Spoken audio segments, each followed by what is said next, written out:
I know. So the man. These are jobless. These are job seekers. They are looking for employment.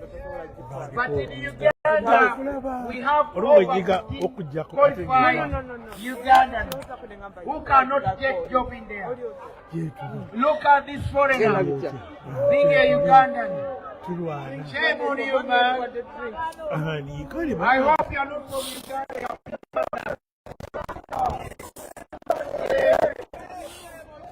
Shame on you. We are Ugandans. We condemn the Asian community in the UK, which is hosting. One of them is passing in front of you with a tabak in his hand. These are the people who are coming our country. These are the poor people here. Everybody.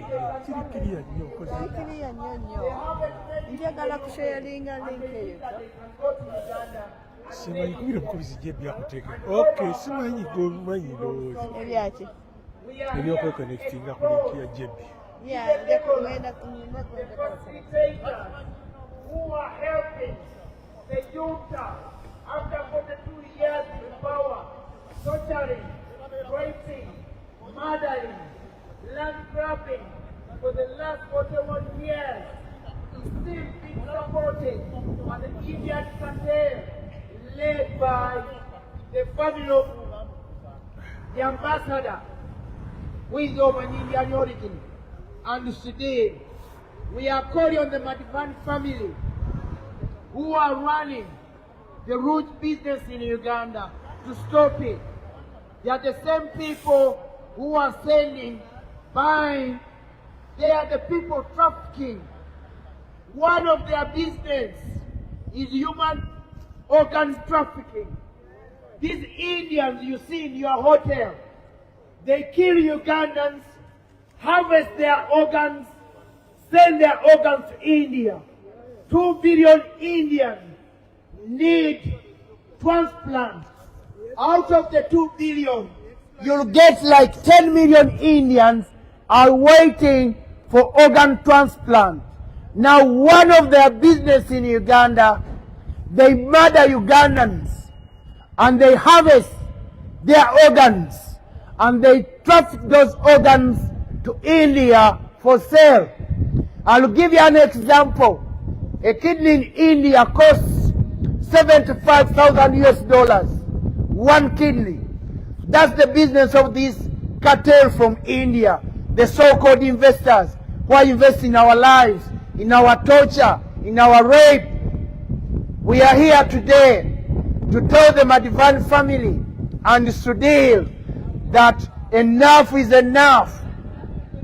Enough is enough. Enough is enough.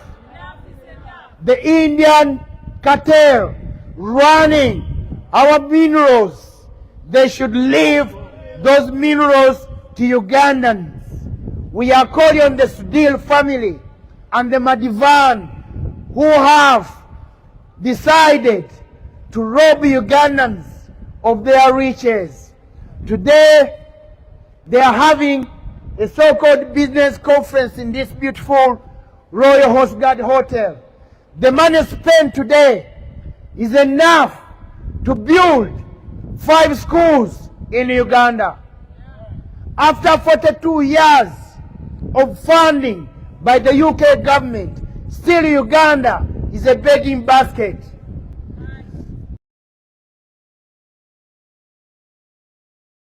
The £1 billion from the UK, which goes to Uganda in the name of aid, that money is recycled back to the UK through the Indian community led by Lord Puppet.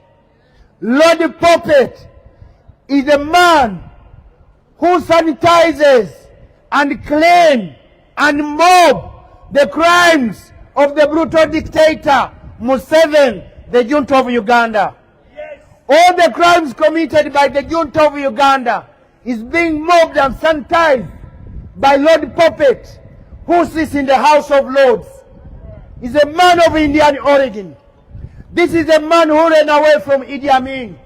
claiming that Idi Amin wanted to kill him. But today, surprisingly, is the man who is supporting the 42-year-old brutal dictator in power. 42 years is more than enough. The people of Nepal, they decided to get rid of the brutal dictator 3 days back. Enough is enough. Ugandans are yearning for change. There is no way we are going to get that change through a 90-year-old brutal dictator. That brutal dictator is leading us to the graveyard. There is no future with Museveni, a 90-year-old brutal dictator. A dictator who has done nothing for his own people. It's only in Uganda where we don't have working hospitals after 42 years of funding by the UK government. The last cancer machine in our main referral hospital, Mulago, has been out of service for the last 8 years and is still down. This machine was donated by the UK government, but is out of service for the last 8 years. What the brutal dictator and the first family do? They fly to the UK and enjoy the best medical treatment being given to them.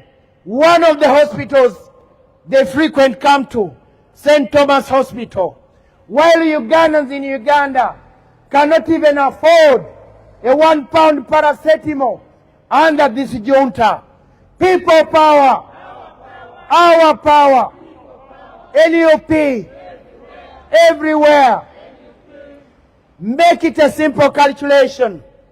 42 years in power, that is 42 billion from the UK, that is another 42 billion from the US, and another 32 billion from Europe and Japan. But in Uganda, we don't have no working hospitals. Children in Uganda study underneath the trees. We don't have no roads. So after 42 years, where are we being led by this brutal dictator? The only way I can think of where this brutal dictator is leading us is to the graveyard. But none of us are going to follow him. The brutal dictator is going to the graveyard with his family. We as Ugandans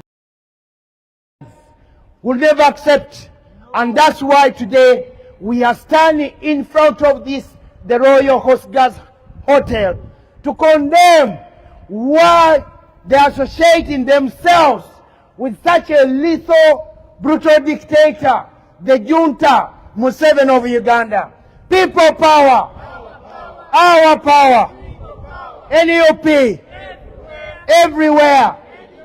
We are the victim of this brutal dictator. As we stand here, we ran away from Uganda. Some of us is 35 years. Some of us is 38. Some is 10 years. He murdered our families. He murdered our relatives. Some of us, we are orphaned from the age of 5. And this is the junta of Uganda. Museveni of Uganda. A man who came to power time for Margaret Thatcher.